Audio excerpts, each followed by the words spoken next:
Buenos días, mi nombre es Paula Andrade Ramírez, hago parte del grupo número uno de pensamiento lógico matemático. A continuación vamos a hacer la sustentación de la fase 3 de la actividad de colaboración. Los compañeros que me van a acompañar en esta exposición son Francisco Javier León Guerrero y Alexandra Peña Cueto, y quienes habla Paula Andrade Ramírez. Bueno, vamos a trabajar con cuatro temas. El primero es razonamiento lógico y razonamiento abstracto, el método científico, el cual entrelaza el razonamiento inductivo y deductivo, los silogismos categóricos, forma estándar del silogismo categórico, y como cuarto tema, validez del argumento prueba formal de validez de método semántico y sintáctico. Bueno, aquí una pequeña introducción. Bueno, en el mundo académico y profesional, nuestra capacidad para pensar con claridad, argumentar con solidez, es nuestra herramienta más poderosa. Para lograr esto necesitamos dominar dos conjuntos de habilidades fundamentales: la estructura de la razón, y con esto pues analizaremos las bases de nuestro intelecto, diferenciando entre el razonamiento lógico y el razonamiento abstracto. Las herramientas para la verdad exploraremos cómo estas formas de pensar aplicar en la práctica, y revisaremos el método científico a través de la inducción y la deducción. Luego nos adentramos a las reglas formales de la lógica, los silogismos categóricos y la prueba de la solidez. Finalmente cerraremos nuestro análisis estudiando la validez de un argumento, aprendiendo a mostrar si nuestras conclusiones son intocables mediante el método semántico y sintáctico. Bueno, me correspondió el primer tema, que es pensamiento lógico versus el pensamiento abstracto. Ambos son tipos de pensamiento que son fundamentales y se articulan para ayudar a los estudiantes a resolver problemas y construir conocimiento significativo a lo largo de la vida. Eh, bueno, el razonamiento lógico es la base que como aprendemos a pensar desde las primeras etapas escolares, se centra en la secuencia, la objetividad y la realidad tangible. Es la búsqueda de razonamientos lógicos secuenciales en las acciones diarias. Su fin es construir conocimientos que sirvan a lo largo de la vida. Está estrechamente ligado con el desarrollo de las matemáticas. Bueno, ahora, ¿qué características tiene el razonamiento lógico? El primero, que son tangibles y lineales, que se ocupan de lo real, observable, ejemplo, un objeto, el tiempo que se concibe en forma secuencial. Permite también descomponer todas en partes y volverlo a unir, por ejemplo, 5 más 3 menos, igual a 8 y 8 menos 3 igual a 5. Se basa en el razonamiento y el proceso secuencial para llegar a una conclusión única y efectiva, y utiliza el hemisferio dominante, en este caso es el izquierdo, asociado con la lógica y el análisis del lenguaje. Razonamiento abstracto es un nivel más avanzado que permite trascender el concreto y razonar sobre conceptos que no están presentes o no son tangibles. Es la capacidad de separar imaginariamente lo principal y lo esencial de una vivencia o acción. Prescindiendo de los detalles concretos, permite identificar la esencia de los contenidos, fortaleciendo juicios de valor y conceptos que representan el último estadio evolutivo de la inteligencia. Características del razonamiento abstracto, que son intangibles y desligados de lo real, no tiene forma, no permite razonar ni necesidad de tener objeto presente, va más allá de los sentidos, algo que es diferencia del lógico. Permite la deducción y síntesis de análisis rápidos asociativos a fenómenos y amplía el pensamiento deductivo. Se basa en esquemas formales que permiten deducir, extrapolar y sacar conclusiones generando hipótesis e inferencias. Lo hace imaginando los procesos sin necesidad de hacerlo con algo tangible o esquemas trazados. Esas son las características del pensamiento abstracto. Y como parte final, digamos, los principios pedagógicos para desarrollar el pensamiento lógico en los niños es crucial: reinvención. Toda comprensión real sugiere reinvención por parte del estudiante, acción mayor, verbalización. Se comprende mucho más al hacer que al escuchar y al hablar. Evitar la formalización prematura. Los conceptos lógicos se deben aparecer en forma espontánea a través de recursos cercanos a los niños. Juego es la estrategia metalógica de valor mayor, pues actúa como trabajo del niño y facilita la iniciación de una lógica, ejemplo, juegos con conjuntos. Y bueno, este sería mi aporte como primer tema, y ya continúa mi compañero con el segundo y tercer tema. Muchísimas gracias por la atención prestada, y pues continuamos con la exposición. Buenos días, soy Francisco León del grupo de pensamiento lógico matemático. Me he tocado los puntos del método científico y silogismo categórico. Entonces, comenzando por el método científico, tenemos que se define como el modo ordenado de proceder para llegar a un resultado o fin determinado, especialmente para determinar la verdad y sistematizar los conocimientos.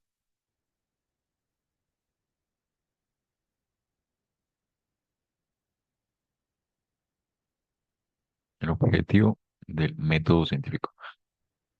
Lo dividí en cuatro puntos. El primero es alcanzar los conocimientos de ciertos de los fenómenos y poder predecir otros, descubrir la existencia de procesos objetivos y sus conexiones internas y externas, generalizar y profundizar en los conocimientos así adquiridos, demostrarlos con rigor racional y comprobarlos con el experimento y técnicas de aplicación. Entonces, en base a estos cuatro puntos, se dividen en razonamiento inductivo y razonamiento deductivo. ¿Qué es el razonamiento inductivo?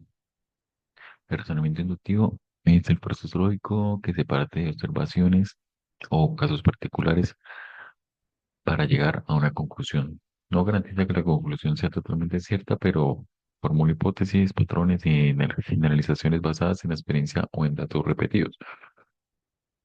Por ejemplo, esta imagen que vemos acá es un patrón repetido o generalizaciones basadas en experiencias de aves, por ejemplo. Entonces acá tenemos el ejemplo, he visto un pájaro que, bueno, si nos enfocamos en cualquiera de las dos aves individualmente, vamos a decir que este ave está volando. He visto otro pájaro que también vuela. También podemos decir que si lo vemos en conjunto, podemos decir que hay otra ave que también está volando. O sea, esta pareja de guacamayos están volando. Entonces, en conclusión, los pájaros vuelan. Razonamiento deductivo. El razonamiento deductivo es un proceso lógico que parte de principios o reglas generales para llegar a conclusiones específicas. Si las premisas son verdaderas, la conclusión también será verdadera. Se usa para analizar, predecir, explicar situaciones a partir de leyes o conceptos ya establecidos. Por ejemplo, si hemos tenido otra imagen, otro ejemplo de guacamayos, podemos decir que esos guacamayos son aves. Podemos decir también que tienen la piel de colores, tienen plumas, que tienen pico, que caminan en dos patas. Pero pues en el ejemplo nos dice que los pájaros son aves, sí. Las aves vuelan, sí.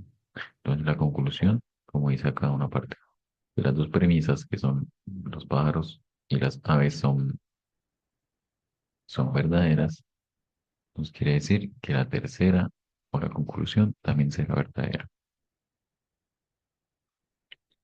Silogismos categóricos. ¿Qué es un silogismo? ¿Qué es un silogismo? Perdón, silogismo. Es un tipo de razonamiento deductivo que utiliza un conjunto de afirmaciones conocidas como premisas para extraer una conclusión. Se viene en varios objetivos, establecer una conclusión lógica a partir de las premisas. Como los practicantes ya saben cuáles son las dos premisas, son las dos primeras. Evaluar las validez de razonamiento verificando si la conclusión se use correctamente. Acá calculando la conclusión después de las dos premisas. Organizar ideas de forma estructurada para facilitar el análisis lógico. Relacionar conceptos generales y específicos mediante reglas formales. Quinto, desarrollar pensamiento crítico y riguroso útil en argumentos y demostraciones verdaderas o falsas.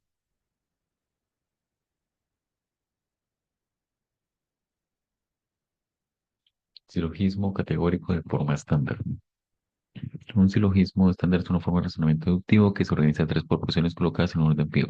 Premisa mayor, que significa la P, que contiene la idea general. La premisa menor, que tiene la S, contiene el caso particular. Y la conclusión M. Se usa necesariamente de las dos premisas. La P, podemos decir este círculo superior derecho. La premisa S, superior izquierdo. Y la conclusión acá abajo. Entonces acá tenemos un ejemplo. En los tres términos categóricos, término mayor, menor y medio. En el término que aparece como predicado de la conclusión, en el menor, en el término que aparece como sujeto de la conclusión, y en el término medio, el tercer término del silogismo, que no aparece en la conclusión y que aparece en ambas premisas. Por ejemplo, en la premisa mayor, que nos dice, todos los humanos son mortales, o sea, van a parte de. En la premisa menor, Sócrates es humano. En el superior izquierdo, y en la conclusión, por lo tanto, Sócrates es mortal. Entonces, ¿qué podemos hacer con las premisas mayor, menor y mayor? Entonces, el término medio que aparece como predicado de la conclusión. Entonces, el término medio, la predicado medio es mortales, mortales, mortales. Porque aparece en la premisa mayor, mortales, y en la conclusión también mortal. En la premisa menor, el término que aparece como sujeto de la conclusión. ¿Cuál es el sujeto de la conclusión? Sócrates, que es de la conclusión sacada de la premisa menor. Y en el término medio, el tercer término del silogismo que no aparece en la conclusión y que aparece en ambas premisas. O sea, humanos, humano, humano. Pues el medio humano son las dos premisas. El término que aparece como sujeto de la conclusión, que no es sujeto de la conclusión, es Sócrates. Y el término predicado de la conclusión, que sería mortales. Bueno, chicos, eso ha sido todo por hoy. Muchísimas gracias. Le doy la palabra a mi compañera. Muchísimas gracias. Buen día. La importancia de evaluar la validez de un argumento consiste en que sucederá que un argumento pueda ser al oído persuasivo sin necesariamente ser sólido o verdadero. La evaluación formal nos permite evitar errores de razonamiento disfrazados de discursos convincentes y nos obligan a distinguir la forma del contenido. En trabajos académicos, en análisis científicos o en discusiones estructuradas, El criterio de validez separa un razonamiento riguroso de uno aparente que se escucha bien. La validez es una propiedad estructural del argumento. Un argumento se considera válido cuando, bajo ninguna interpretación es posible, las premisas son verdaderas y la conclusión. La validez no está afirmando que las premisas efectivamente sean verdaderas, sino que si éstas lo fueran, la conclusión definitivamente sería verdadera. La invalidez aparecería en el primer contraejemplo posible, una situación coherente en la que las premisas se mantengan, pero que la conclusión sea falsa. Para evaluar este tipo de propiedades existen dos enfoques formales, el método semántico y el método sintáctico. Ambos conducen al mismo resultado, pero lo hacen a través de vías distintas.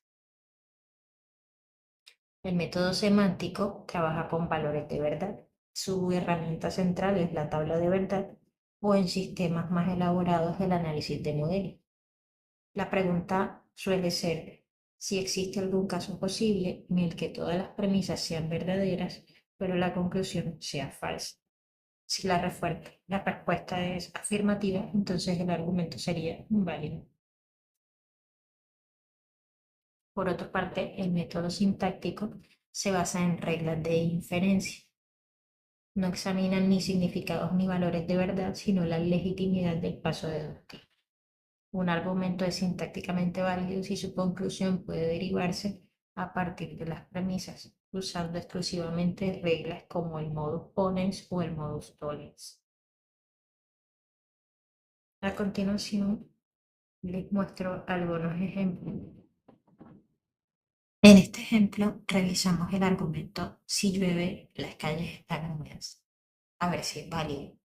Para eso construimos una tabla de verdad con todas las combinaciones posibles, o sea, que llueva o no, que las calles estén húmedas o no, y cómo funciona la regla que conecta pues, las dos ideas.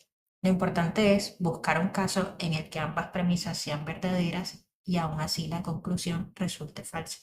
En la tabla no tenemos ninguna situación en la que las premisas sean verdaderas y la conclusión sea falsa, por lo tanto se considera que el argumento es válido a través del método semántico. Por su parte, el método sintáctico valida un argumento revisando si la conclusión se obtiene siguiendo las formas lógicas permitidas. En el ejemplo nuestro, si llueve las calles están húmedas, hay dos formas válidas de resolverlo. Por modus ponens, o sea, afirmar la condición. Entonces tenemos que, si ocurre la condición, sucede el resultado, y la condición ocurre, entonces sucede el resultado. Si llueve, las calles están húmedas, y llueve, entonces las calles están húmedas. La conclusión se obtiene por afirmación. Y el modus tollens, que es negar el resultado para negar la condición. Entonces tenemos que si llueve, las calles están húmedas, y las calles no están húmedas, entonces no llueve. La conclusión surge por descartar el efecto o la consecuencia.